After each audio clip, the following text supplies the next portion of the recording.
certainly doesn't reveal in his short book is that he has voted with Donald Trump 95% of the time, according to 538.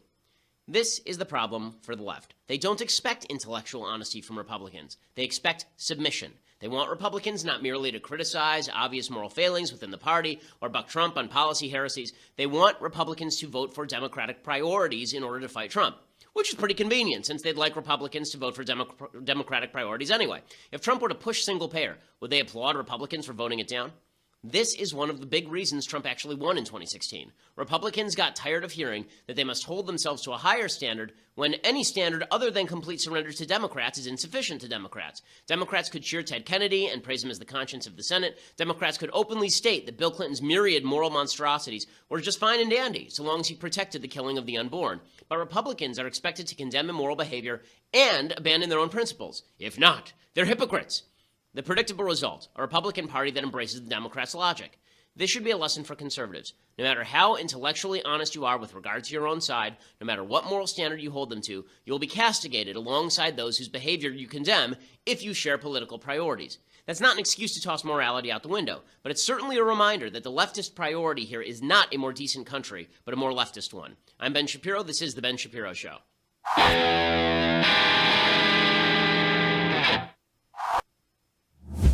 Is this real life? Is this just fantasy? He was just a poor boy. Nobody loved him. Anthony Scaramucci hits the skids. He is out of the White House, and I am hardest hit. I mean, normally the New York Times says things like world to end tomorrow, blacks and women hardest hit. Well, Anthony Scaramucci out at the White House, Ben Shapiro Show hardest hit, because we love that dude. I am so sad. It does make you question the presence of a benevolent God in the universe. We're fasting. Today's a Jewish fast, the most solemn day on the Jewish calendar is Tisha B'Av. We'll talk about that a little bit later. But I'm also quasi-fasting for the ouster of Anthony Scaramucci. I just can't believe it. In fact, in a moment, I want to do a special tribute to Anthony Scaramucci. But first, I have to say hello to our advertisers over at My Patriot Supply. So, if you are concerned about the situation in the world, if you are worried that North Korea now has a missile that can hit half the United States, if you are worried that the Russians are getting more aggressive, if you're worried that the Chinese are getting more aggressive, if you're worried that we're living in an economic bubble, if you're worried that there could be some sort of natural disaster, you need obviously to provide for your family, and that means that you have to have enough food on hand to take care of your family in case the grocery stores run bare or in case they shut their doors.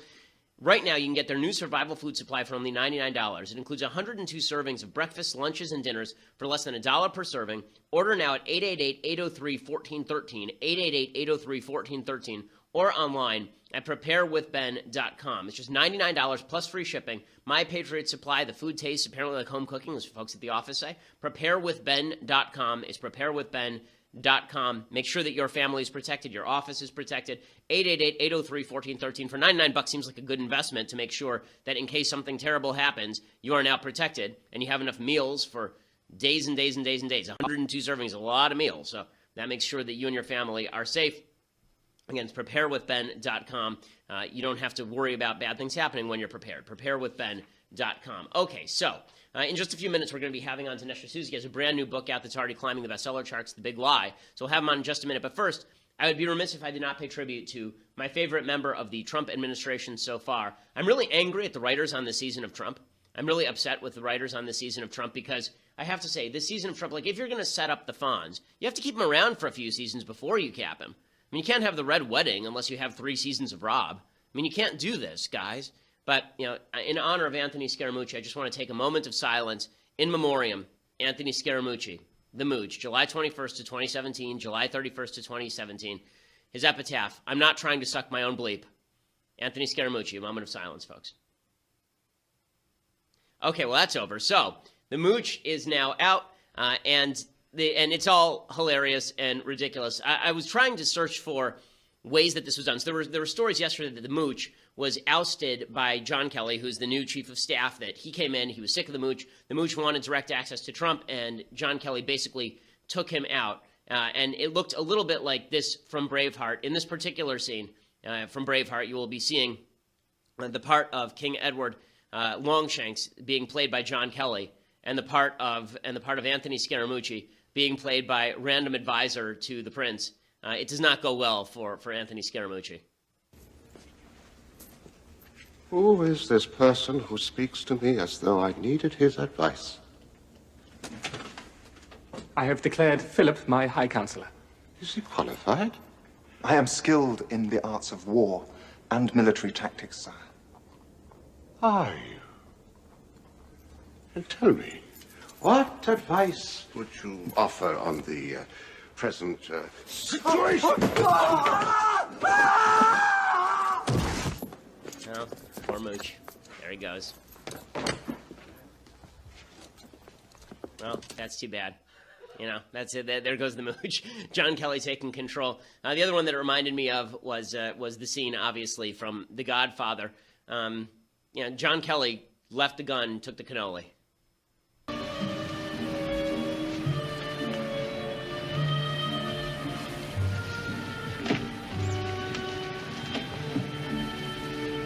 Leave the gun. Take the cannoli.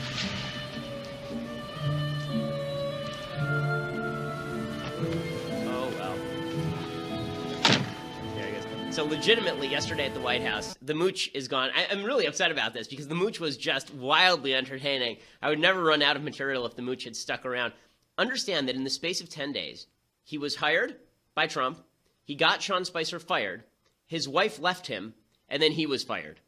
Okay, that's the life of a fruit fly right there. That's not even like a human life, right? It's just amazing. So yesterday, after he was fired, this shot was taken outside the White House. This is not a joke. Okay, there's an actual shot outside the White House where a couple of security guards taking a skeleton, wheeling a skeleton outside the White House. And so everybody, of course, is saying, well, there goes the Mooch. It's just really sad. There are a bunch of funny memes that were going around. There was one that was going around. Kate Hudson actually tweeted out, how to lose a guy in 10 days, and it was a picture of Trump and Scaramucci.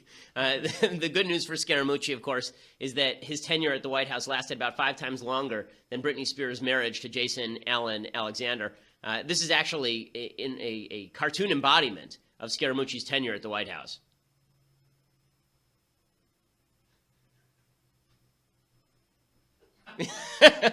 And there he goes. So what's hilarious about all this is that the only reason that this happened is the blowback was so strong that eventually Trump felt like he had to do something.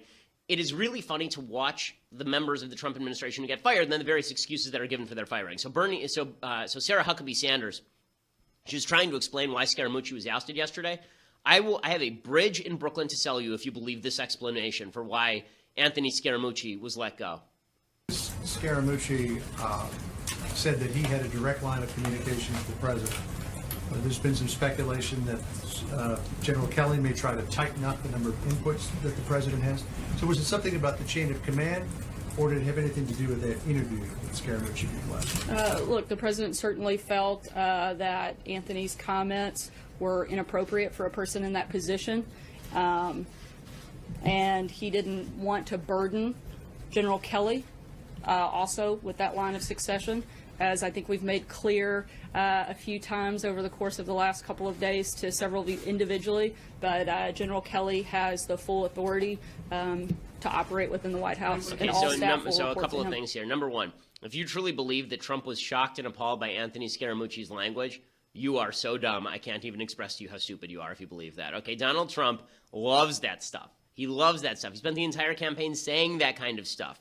That's just silly. So you can say that they wanted to bring in Kelly. Kelly wanted a fresh start, and Kelly wanted the guy out because of all of this. But to say that Trump was just offended by his language, I mean, honest to goodness, Trump being offended by his language, that's like saying that George Carlin was offended by his language. That's just no. That's just silly. By the way, it's good in my view for the administration that Scaramucci is gone. Pat Buchanan feels the same way. Buchanan's a fan of the administration. He says that he's glad that they got rid of Scaramucci. What happened was the general came in, General Kelly, and he basically was by what Scaramucci said and the way he said it and what he said about his colleagues. This is not the kind of operation or individual that the general wants in his operation. And he exercised immediate and swift and decisive command and got rid of an individual. And it sends a message, I think, out to the country that you have a man in charge who is the chief of staff, who does decide on people who are even those close to the President of the United States. Right, okay, so this is the new pivot, right? Kelly is the new pivot, and Kelly offing Scaramucci is the way that Trump is now going to reestablish control over his administration. So I want to talk about the ramifications of that in a little bit, because I wonder whether it's true or not and what Trump is going to actually have to do.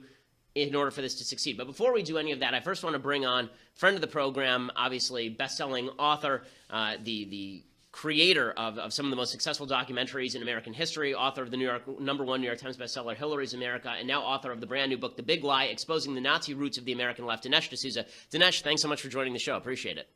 Hey, Ben. It's a pleasure. Good to be on the show. So I just want to jump right into the book because I think that there's a lot of material in there that's vital for people to know. The left is constantly suggesting that folks on the right are Nazis, and we've seen them use this as an excuse for punching people. We've seen them use this as an excuse for opposing politicians they don't like. But essentially, you make the contention in your book, The Big Lie: Exposing the Nazi Roots of the American Left, that the American left is significantly more tied to Nazism, to National Socialism, than the American right. So what's the basic case for that?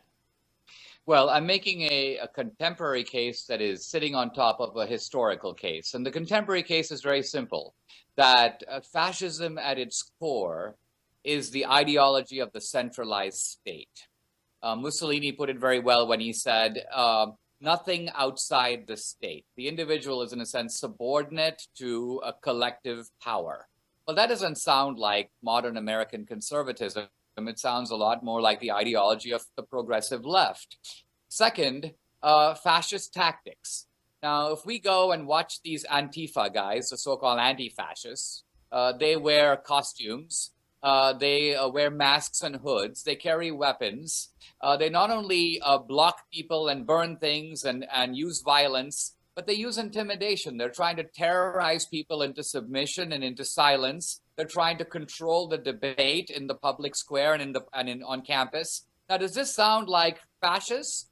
This sounds a lot like Hitler's brown shirts or Mussolini's black shirts, with the only difference being that the old fascists admitted who they were and the new fascists are posing as anti-fascists. Well, Dinesh, some of what seems to me to be the problem in terms of the political lexicon is that European politics and American politics are completely dissimilar. And so the Nazis may have been right-wing in comparison to the communists, but that doesn't mean that they're right-wing in comparison to American conservatives. They're far left in comparison to American conservatives. And you would see members of the conservative parties in Germany, people like von Papen, people like Hindenburg, all these members of the so-called conservative parties in Germany who were largely in favor of big government, opposing the communists and supporting Hitler's regime. And so a lot of people have translated that over to say, okay, well, American conservatism and German conservatism circa 1932 are exactly the same. But as you make clear in the book, that's not really the case at all. Yeah, I think we have to back up a little further because the first fascist regime in the world was not Hitler, it was Mussolini. Mussolini, in a sense, was the founder of fascism as a political phenomenon. Now, Mussolini was a lifelong Marxist, he was a socialist, and his fascism grew out of that. In other words, Mussolini saw that the prophecies of Marx were not coming true. And he thought that part of the reason for that is that people's loyalty wasn't just based on class, it was also based on their love of nation. And so Mussolini began to marry the concepts of nationalism with socialism, creating, if you will, national socialism. Later, of course, Hitler called himself a national socialist.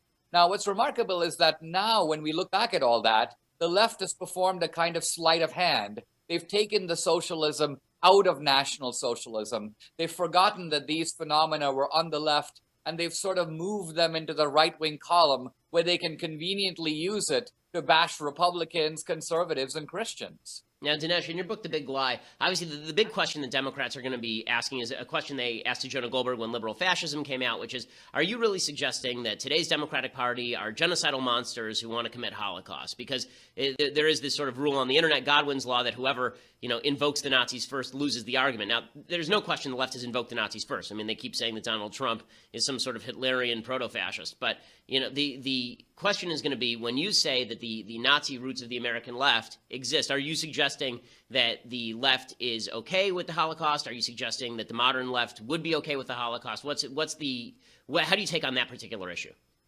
After World War II, fascism and Nazism became ineradicably stained with the reputation of Holocaust, with Auschwitz and so on. And we look at those things now in that way. It's almost difficult for us to understand why anybody would be a fascist, given that this is what fascists did. Let's remember that that's not how fascism was perceived in Italy in the 20s or in Germany in the 30s.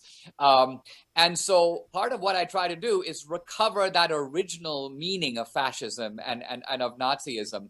even the left, when they say that Trump is a Nazi, they're not saying that Trump has started a world war and killed 6 million Jews. What they're saying is that Trump resembles Hitler circa 1933. In other words, Hitler was a demagogue who promised the restoration of Germany. Trump is promising to make America great again. We're really arguing about fascism in its sort of original or germinal phase.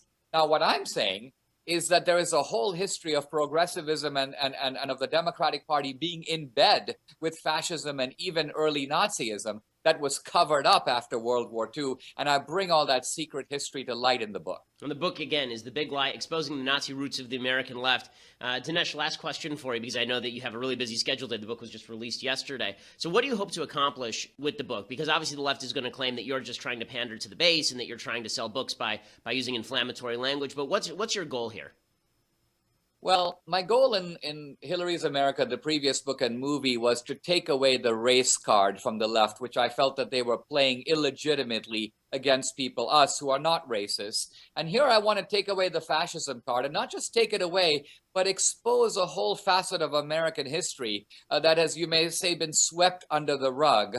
I think if people recognize that fascism is truly a phenomenon of the left and not of the right, my book will have done its work. The book, again, is The Big Lie, Exposing the Nazi Roots of the American Left. It came out yesterday. It's already soaring up the Amazon bestseller list. Let's make it a New York Times bestseller as well. Dinesh, really enjoying the book. I'm in the middle of it right now. And thanks for all the great work that you're doing out there. Appreciate it. My pleasure. Okay, so before we go any further, I want to discuss the ramifications of the Scaramucci ouster and what's going to happen next with Kelly. And I want to give you the recap on the debate that I did with Cenk Uygur on Sunday, as well as I want to talk about a couple of major stories that are breaking inside the Trump administration. Plus, I want to analyze that it's Tisha B'Av, right? It's the most tragic day on the Jewish calendar. I'm talking about all of these things. But before I do any of those things, I first want to say thank you to our sponsors over at LendingTree. So right now, if you're looking for somebody to give you a home loan, what people typically do when they're looking for a mortgage is they go to somebody they know, that person refers somebody, and then they choose that person. It's all word of mouth. You don't get competitive bids, right? You get one person who tells you that this is the person I used, and you may or may not be getting a good rate. You may or may not be getting a good deal. Well, that's why LendingTree is there. The average LendingTree customer can save $20,000 over the life of their loan. That is average, which means half their customers save even more. 80% of people only get one mortgage offer. But if you go to LendingTree and you fill out their brief survey, then you're going to get right in front of you a bunch of competitive offers on your mortgage. It's like shopping for flights online, only you're shopping for the best mortgage offers for you. If you're not sure that you have the best deal, you need to go today to lendingtree.com/Ben. That is lendingtree.com/Ben. And again, I mean, I've tried it out. I've looked at the service. I always check out all of our advertisers to make sure they do what they promise they do. LendingTree definitely does. Not only will you get a bunch of competitive bids, you'll also get the contact information for all of the various people who are willing to offer you that. You'll get calls from some of them because they want to reach out to you. That's what LendingTree does. So when it comes to getting that home loan, make sure that you go to LendingTree and get competitive offers. They give you all the various options too, and you can find out what it's going to be like for a 30-year fixed or a 15-year variable. All of the options are available to you. LendingTree.com/Ben. LendingTree.com/Ben. Make sure you're not getting ripped off. LendingTree LLC, NMLS number 1136. Terms and conditions do apply. Again, it's the only place where you get up to 5 real offers from America's top lenders, and you compare them side by side for free, and it does take 3 minutes. It's the quickest process in the world. LendingTree.com/Ben. Go check it out. Okay, so a couple of notes on the Kelly ouster of Scaramucci. So people are treating this as though this is the beginning of the Trump pivot, right? Kelly is coming in. Kelly's a 4-star general. He is going to take control. We talked about this a little bit yesterday. And him firing Scaramucci is obviously the sign that now someone who's an adult is in charge. There is one problem with this logic, and that is this. John Kelly is now in an unenviable catch-22. We have seen President Trump operate throughout his campaign. And in his campaign, we saw multiple, quote-unquote, pivot points, right? We saw Manafort was going to come in, take over for Corey Lewandowski. This was going to be the adult in the room. Then Manafort was ousted, and Bannon came in, and he was going to be the adult in the room. And Kellyanne Conway was going to be the adult in the room. And then and then they picked Mike Pence, and he was going to be the adult in the room. And then they were going to bring in General Mattis, and General Mattis was going to be the adult in the room. Now, there is a difference between some of these people, right? So Mattis obviously is the adult in the room on defense, but he's not in the White House next to Trump every day. And the same thing is true with some of the other members of the administration who are doing fine jobs. If you're not in Trump's immediate purview and your job isn't to control Trump, then you can do a great job, right? You can be off to the side doing a wonderful job. If, however, your job is to militate against Trump's obvious volatility, if that is your job, you are in a catch-22, because if you actually solidify Trump, if you actually get Trump to calm down, if you get him to stop tweeting stupid crap and attacking his attorney general, if you get him to start pursuing legislation instead of saying random things, then one of two things is going to happen. Either Trump is going to settle down, or you're going to be covered in the media as the guy who got Trump to settle down, right? The media is always going to treat Trump like he's a zoo animal. And so if you're the person who tamed the lion, what happens? Your face ends up on the cover of Time magazine, just like Steve Bannon. And what happened after Bannon's face was on the cover of Time magazine? Trump got pissed at him, began to marginalize him, because obviously it was Bannon in control and not Trump, or he got a lot of President Bannon talk. Well, now you're going to get a lot of President Kelly talk, right? There's a headline from The Onion that Ala Pundit over at Hot Air took note of. This headline over at The Onion said, U.S. forces take control of Oval Office, right? The idea being that Kelly, it's supposed to be funny, right? U.S. military occupation of the Oval Office. But this is going to be the headline. If things calm down now, who's going to get the credit? Is it going to be Trump? No. And Trump, unlike Harry Truman, unlike Ronald Reagan, Harry Truman said the buck stops here. Ronald Reagan said you can get incredibly far when it doesn't matter to you who takes the credit. Trump only cares about who takes the credit. So if Kelly starts getting credit for calming him down, then Trump is going to get angry at Kelly. He's going to lash out at Kelly. This is what he does. And if Kelly doesn't calm him down, then nothing has really been accomplished here. And it's going to look like even John Kelly, a four-star general, was unable to get Trump under control. I mean, people are grasping at straws here. There's really an attempt, I think, to paint this as another Trump pivot. People are saying, well, at least Trump isn't tweeting yet. Guys, it's been like 10 hours. It's been like 10 hours. I mean, if our standards are this low, then we should really think about whether we need to raise our standards a little bit. It's just not particularly smart. Like, let's wait on this. Let's find out whether Kelly can get it. Listen, I hope and pray Kelly can get this under control. Again, you have a Republican president with a Republican House and a Republican Senate. Things should be happening. That's only going to happen if Trump gets his crap under control. And the only way that's going to happen is if he starts listening to the people around him. Already you can see that the pressure is starting. Ivanka Trump tweeted out this morning, we look forward to working alongside General Kelly. Not we look forward I'm really excited that he's his chief of staff and we're all going to work for him, right? The line was, as you saw from Sarah Huckabee Sanders and Pat Buchanan, that everything was now going to run through Kelly. Early in February, there was a report from Vanity Fair that everything was going to run through Reince Priebus. How well did that work out? If Ivanka and Jared decide to walk in the Oval Office, John Kelly is not going to be able to stop them, and Trump is not going to stop them. So I think that it's important to recognize that when there are gaps in policy, not everything is going to go smoothly. So we should just keep that in mind before we start celebrating and thinking that all the chaos is past. Okay, meanwhile, some of the chaos, I hope, is past. Because there's another story that came out yesterday that is completely wild from CNN. We'll talk about that in just a second. But for that, you're going to have to go over to dailywire.com and subscribe. We are not just an audio show, folks. We are a video show.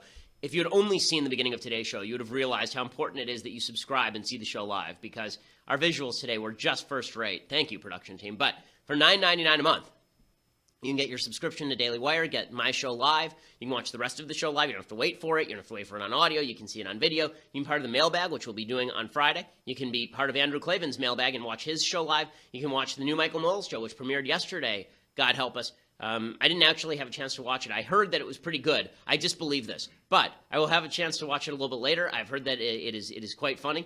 So go over and check that out. And you get the $9.99 subscription. That's what you get. So you get all that plus the website ad-free, so you don't have the annoying ads popping up.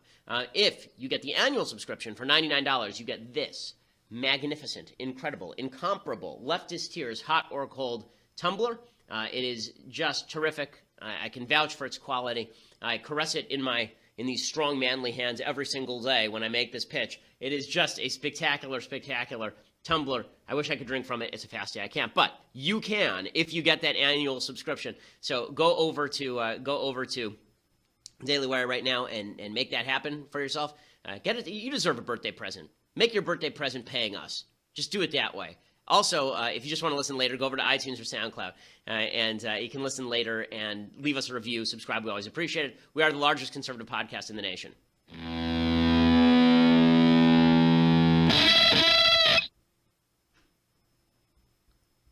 Okay, so the reason that we hope that Kelly comes in and provides some solidity is because this is just a hysterically amazing story.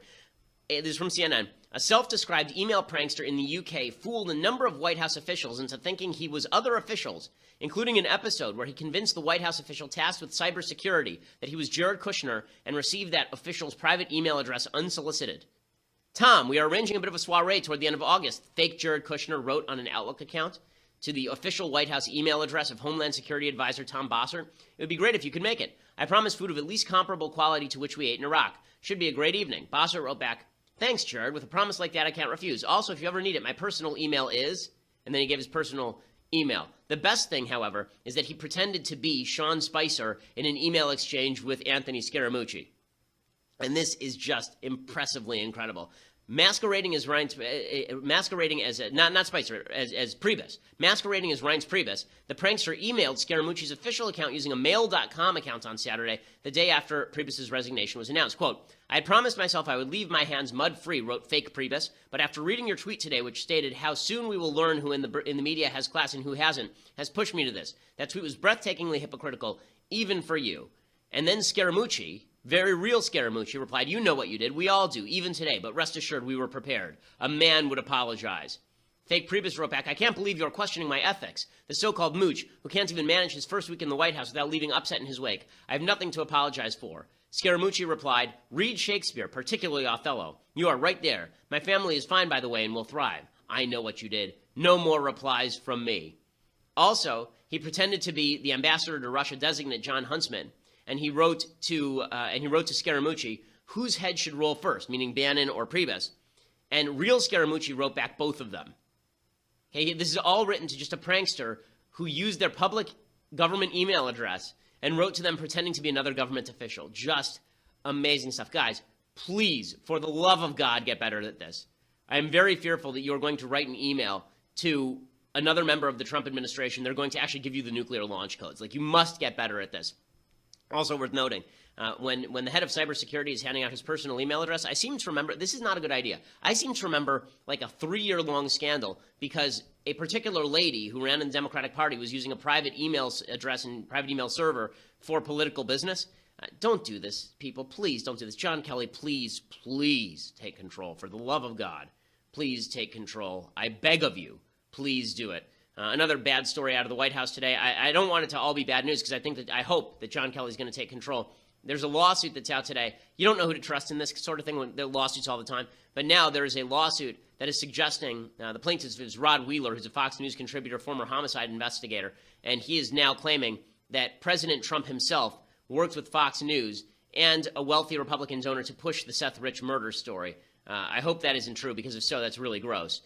But we'll give you more information if more information breaks on that score. Okay, so for those of you who weren't able to actually come out to my debate with Cenk Uygur, I thought it was a great event. 3,000 people showed up for the event. They had to move the venue because so many people showed up. About 2,000 people were fans of the show, fans of mine, which is really fun and unexpected. In the past, debates including Cenk have really been Cenk's army outnumbering whoever the conservative is, people like Dinesh, people like Ann Coulter. But I thought the debate was actually really substantive. I was not expecting it to be substantive. To be completely honest with you, I was expecting it to look a lot more like Cenk's debate with Ann or Dinesh, where it turned into a slap fight, where it was really Dinesh, where it was really Cenk taking some piece that someone wrote 10 years ago, using it out of context, and then turning to the crowd and calling them a racist. That actually didn't happen. It turned out to be a pretty substantive debate. I wanted to give you some of the highlights in case you weren't able to see it. You can watch the whole thing on YouTube. It was trending all day on YouTube yesterday. It's trending all day on YouTube today. Hundreds of thousands of hits, millions of hits actually, at this point when you aggregate them for this debate, which I thought was really an important debate, an actually useful, important debate. We talked about healthcare and taxes. Here are just a few of, I thought, the best moments for me. Here was my explanation of capitalism. Cenk had contended that Keynesianism was the best possible solution to making economic prosperity happen. Here was me debunking that. The problem with Keynesian economics is that it doesn't even work in theory because, again, once you go to the logical extreme, which is remove all of the money from the rich people who are saving all their money and give it to all the poor people to buy hamburgers, that doesn't help the economy or spur the economy. What spurs the economy is a higher level... Right. What spurs the economy is the creation of new products and services, and that is only going to be done by people who have expendable capital to actually invest in the new products and services that we all enjoy. This is what creates economic growth. It's also worth noting that this myth that spending is inherently better for an economy than saving. That's only true if you're talking about somebody's actually taking the cash and just shoving it into their mattress. Banks are in the business of lending. When they take the money in, they don't just stick it in Al Gore's fake lockbox. They actually lend the money back out to people to actually create new businesses and new products. You had an investor, right? When you started TYT, you were given $4 million by Buddy Roemer to start TYT. That's great. That's the way business should work, right? But that money it didn't come from a bunch of poor people buying hamburgers. It came from a very, very wealthy guy who gave you money to create a business a lot of people want to patronize. If you want better products and better services, you need more investment in the products and services. The basic name, trickle-down economics,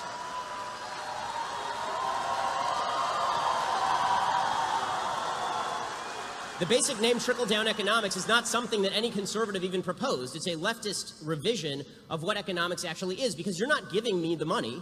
It was my money in the first place, created through voluntary transactions that I had with others. I've not stolen money from anyone, neither have you. And the idea that money has to be forcibly taken from you and handed to somebody at the bottom end of the economic spectrum to somehow jog the economy, that may jog McDonald's, but is not going to jog all of the creation of the products and services that make all of our lives much better today than they were 30 years ago in terms of the stuff we have access to. So as I say, I think that it was a really substantive, interesting debate. I wanted to make a few notes about Medicare because Cenk was talking a lot about Medicare in this debate. He talked a lot about the glories of Medicare and how popular it was. Just because a program is popular doesn't mean the program is actually good. I talked about the cost of Medicare. There's a $43 trillion outstanding debt on Medicare. That's how much money it's going to cost the United States. According to a columnist over at National Review, I want to get his name, Michael Tanner, he gives some good statistics on all of this. He points out that not only is there $60 billion of fraud and improper payments in Medicare per year, but right now, if somebody pays into Medicare, Cenk kept saying you pay into Medicare and you get out of Medicare. What you pay into Medicare is not what you get out of Medicare. A married couple with two average earners turning 65 in 2020 will have paid about $150,000 in Medicare payroll taxes over their lifetime. Given their life expectancy, they can expect to receive almost $500,000 in benefits. That means that you're going to spend an enormous amount of money. Beyond that, Medicare is not actually doing that great a job because a lot of doctors are not accepting Medicare anymore. They won't accept new Medicare patients because Medicare reimbursement rates are simply too low. So just because there is Medicare doesn't mean that everybody takes Medicare, which is why a lot of people are forced to pay out of pocket. It is also true that according to this column, not only will this force even more physicians out of the program, according to the actuaries at the Centers for Medicare and Medicaid Services, the combination of effects leads to roughly half of hospitals, 70% of skilled nursing facilities, and 90% of home health agencies losing money by 2040, which will lead to widespread closures. You pay people too little money, and they're not going to actually succeed. Also, the Journal of American Medical Association has found that for 16 of 40 standard indicators, Medicare patients recommended less care than two-thirds of the time. The rest, less care than recommended two-thirds of the time. Other studies have shown that Medicare patients receive a lower quality of care than do similar patients with private health insurance. A study in the Journal of Health Services found Medicare coverage at 65 for the previously uninsured is not linked to improvements in overall health status. We've seen that with Medicaid as well. There is no advantage to actually being on Medicaid in terms of life expectancy and health outcome. So for all the talk about Medicare for all, it costs a lot of money and it ain't that effective, and it drives doctors out of the program. It leads to rationing, by the way. As I've said before, I don't believe that the government should be involved in healthcare. Healthcare is an individual decision that you make, and there should be a social fabric that picks up the pieces for people who can't afford for themselves. But if you were to have some sort of program, the most effective program in terms of health insurance is the Swiss program, the Switzerland mandated program where you all buy health insurance just like car insurance, but it's almost entirely privatized. The problem there is that the number of people who are not able to get the insurance that they want to get is like 31%. Because, as I said in this debate, when it comes to healthcare, you can only have, when it comes to health insurance and healthcare, both of these things, well, healthcare really, when it comes to healthcare, you can only have three things, right? You can have affordability, universality, quality. You can have two of those three. You cannot have all three. Obamacare has created more universality, it has not created more quality, and it has not created more affordability. And Cenk kept saying, no, you can have it all. You can have it cheap, you can have it effective, you can have it for everybody. No, that's not true, because there's no area in life where you can make something cheap and effective for everybody unless you have a free market system driving prices down and quality up. Anytime you have a mandate, all that does is it drives the quality down and the prices up, which is exactly what's happened with Obamacare. Other things from the debate that were fun, Cenk's big thing is he doesn't like money in politics, and I was pointing out to him that money will always be in politics, and that's not a bad thing, considering that We spend lots of money here at the Daily Wire on bringing you political material. Cenk spends a lot of money over at TYT bringing people political material, pretending that my $200 donation to a candidate is the same thing as Cenk spending millions of dollars to bring his particular political view to the public, which definitely forwards the agenda of particular politicians. That's just silly. Money is a form of speech. We all know this because this is why we wouldn't allow the government to come in and shut down the New York Times on the grounds that, hey, after all, they're just spending money. It isn't speech.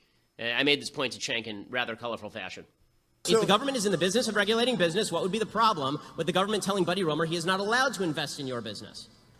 No, those are two different issues. No problem. No, it's one thing is to say, hey, let's set reasonable limitations on what can happen around elections, which is, again, what most developed Western countries do. So, and they have different versions of that rule. There's ads you can run, you can't run ads within a certain period of time. You have public financing versus private financing. Those are rules around an election. That is a completely different issue than the government saying randomly you can and you can't invest in businesses. Why? So you're conflating those two issues that have nothing to do with one another. Why? So let's just wait. What does "why" mean? Because it's those a, are because two. Hey, why? Hey, you know you believe in education, so why don't you believe in healthcare? Because it's a free country, and I get to spend my money wherever I damn well please. Okay, so and then finally, Cenk had said something. He was trying to make the distinction between money and speech when it comes to politics, and so he said, "Well, if money is just speech, then why isn't all money just speech?" Well, money for political speech is political speech. Money on other things is not. But in any case, he compared it to prostitution. He said, well, if money is just speech, then why can't I just, go spend money on a hooker and call it speech? Here was my response. When you say money in politics is bad, again, I ask you, Buddy Roemer gave you $4 million to start TYT. What did he expect in return? Should he not have given you money? Was the money not speech? It was just money, after all. It was just like a hooker, I assume. So are you the prostitute? How did this work? Yeah, it got interesting. So if you missed the whole thing, then you can go and check it out on YouTube. We also have it up on my Facebook page as well. We are releasing clips of it too. It was a lot of fun. It's about an hour long, so it shouldn't take too much of your time. But we'll be releasing some of the better clips from it as time progresses. Okay, time for some things I like and then some things I hate, and then I want to talk about Tisha B'Av, which is the Jewish fast day that we are participating in today. So. Things I like. So we've been paying tribute to Scaramucci. I didn't know he was going to be fired yesterday, but we started our tribute to Scaramucci yesterday with Wall Street. Today, I want to pay tribute to Scaramucci with another clip from a movie that is just very Scaramucci. This, of course, would be the famed Harry Ellis from Die Hard, one of my favorite characters in film history. And you will see the mooch in all of his mannerisms and all of his speech, and it is just phenomenal. Hope I'm not interrupting. What does he want? It's not what I want, it's what I can give you.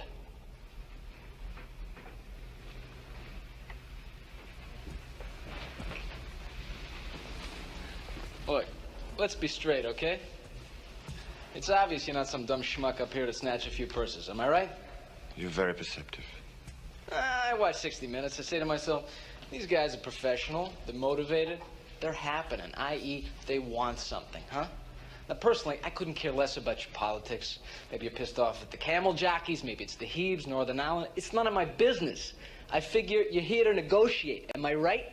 You're amazing. You figured this all out already. Hey, business is business. You use a gun, I use a fountain pen. What's the difference? Let's put it in my terms. You're here in a hostile takeover. You grab us for some green mail, but you didn't expect some poison pill was going to be running around in the building. Am I right? Hans, Bobby, I'm your white knight. I must have missed 60 Minutes. What are you saying? The guy upstairs is things up, huh?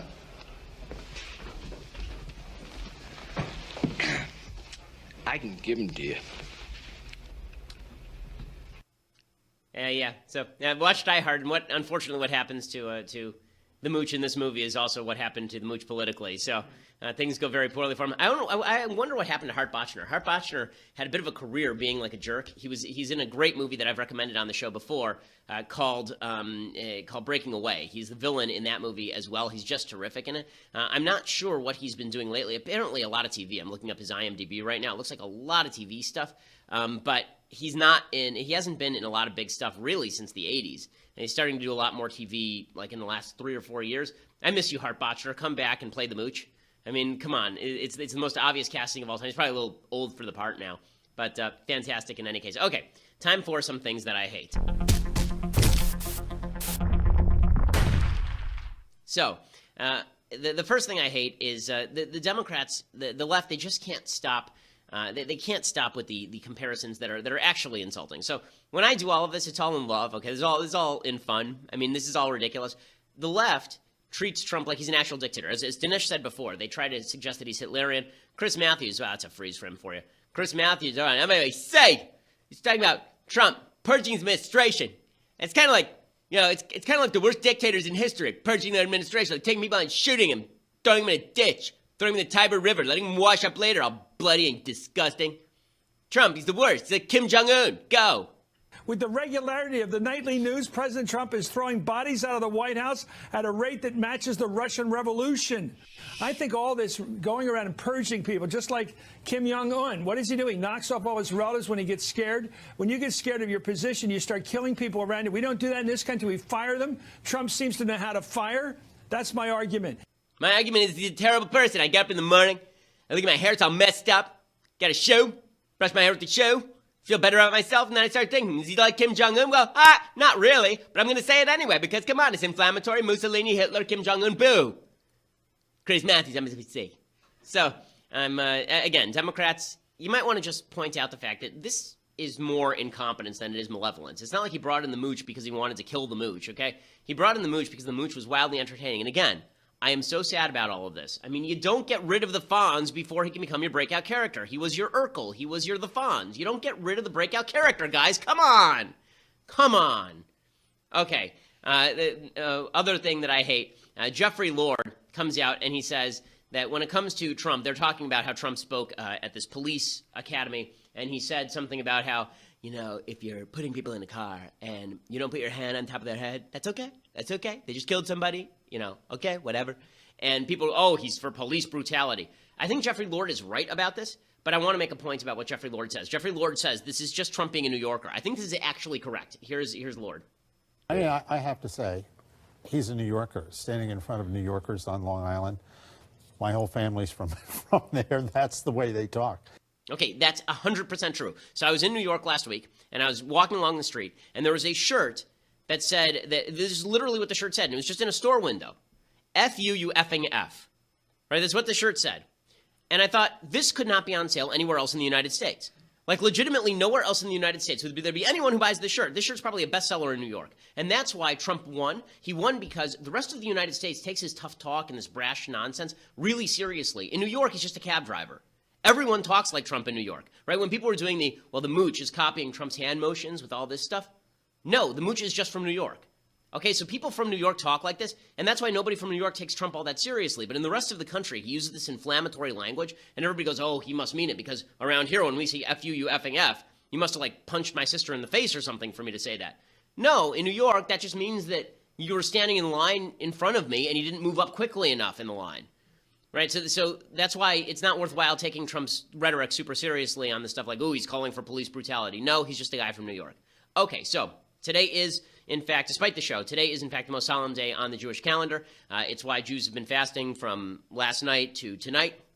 No food, no water. It's a real bag of laughs. But Tisha B'Av, the reason that it is the most solemn day in the Jewish calendar, a bunch of bad things traditionally happened on Tisha B'Av to the Jewish people. So in 1313 BCE, spies returned from the Promised Land and gave a bad report about the Promised Land. In 423 BCE, the first temple was destroyed on the Temple Mount. In 70 CE, the second temple was destroyed on the Temple Mount. In 1492, the Jews were expelled from Spain. So this date has some sort of particular cosmic significance, obviously, when it comes to God. Now, I want to talk a little bit about what the significance of the day is, aside from bad things happen today to the Jews, so we commemorate that. So the typical lesson from Tisha B'Av, which means the 9th of Av, it's the month of Av in the Jewish calendar. It's, Jesus would have celebrated the month of Av for Christians out there. And this is just how the Jewish calendar works. So it's the 9th of Av today. And the most famous story in the Talmud about this talks about why it was that the temple was destroyed. So we don't tend to do this now. Now when bad things happen, when world events happen, we tend not to attribute them to specific causes. In the past, that was much more common. If you read The Rise and Fall of the Roman Empire, the author, Gibbon, he goes out of his way to actually try and explain what the causes are for the fall of the Roman Empire.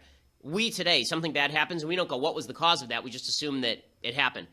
in Jewish philosophy, there's a thought which is that the Second Temple fell because of what we call sinat chinam, meaning unrooted hatred, just hatred for no reason. And there's a story about what that meant in the times of the Talmud. It's an apocryphal story, but it's kind of informative. So the story goes like this. There was a banquet in Jerusalem at the time of the Second Temple, and there's a very rich, wealthy guy who had an enemy whose name was Bar Kamsa.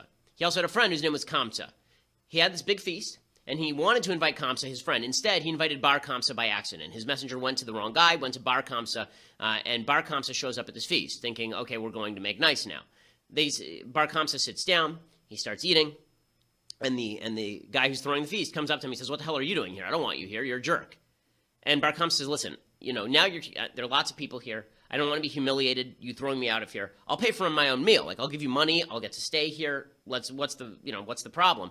And the guy says, "No, I want you out of here forthwith." Bar Kamsa was so angry about this, and so angry that there were a bunch of rabbis there who didn't actually do anything, that he immediately went to the Romans and apparently gave them security information about the way that the Jewish rebellion, the way that the Jewish rule was working, and then supposedly gave them the impetus to come in and destroy the temple and disperse the Jewish people. That's the story. It's apocryphal, right? I mean, there's not a lot of historic evidence that's the way that it happened, but that is the story, the way that it happens in the Talmud. So what does that mean?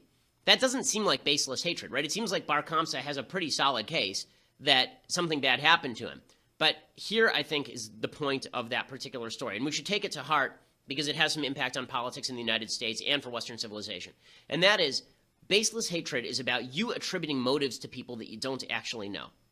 That's what baseless hatred is. Because if you know what somebody's motive is, then you have a good reason to hate them. If they did something wrong to you, you hate them. That seems not like sinat chinam. It seems just like sina. It just seems like anger and hatred. But the point here is this. This guy was so angry at the person who wronged him that he decided the entire society had to pay. Society at large was responsible for the sins of this one man. And therefore, society at large had to pay. The system was corrupt, and bad things wouldn't happen in a non-corrupt system. Therefore, the system had to be torn down. This is always the danger to systems of thought. It's the danger to Judaism. It's the danger to Christianity. People do this all the time. They see an Orthodox Jew who does bad things, and they say, well, he's a bad guy, therefore Orthodox Judaism must be false. They do it to Christians all the time. That guy says he's a Christian. But did you see what happened to those priests in the Catholic Church? Christianity must be complete nonsense if people can do stuff like that. You can't attribute to a system the actions of an individual. People do this with America all the time. Individual act of racism. It's because America is racist. Therefore, America must be destroyed and replaced by something better. That destroys the temple. That destroys the temple. The idea the temple can still be pure, even if people who visit the temple or participate in services at the temple or give money to the temple are not. And we need to identify individual sins for what they are, rather than attributing to a broader society the motivations of the sin. If we don't do that, we are engaging in baseless hatred, not only against one another, but against the society at large, and that's what terrorism is. Okay, so I will spend the rest of the day in prayer, which is one of the things that we do.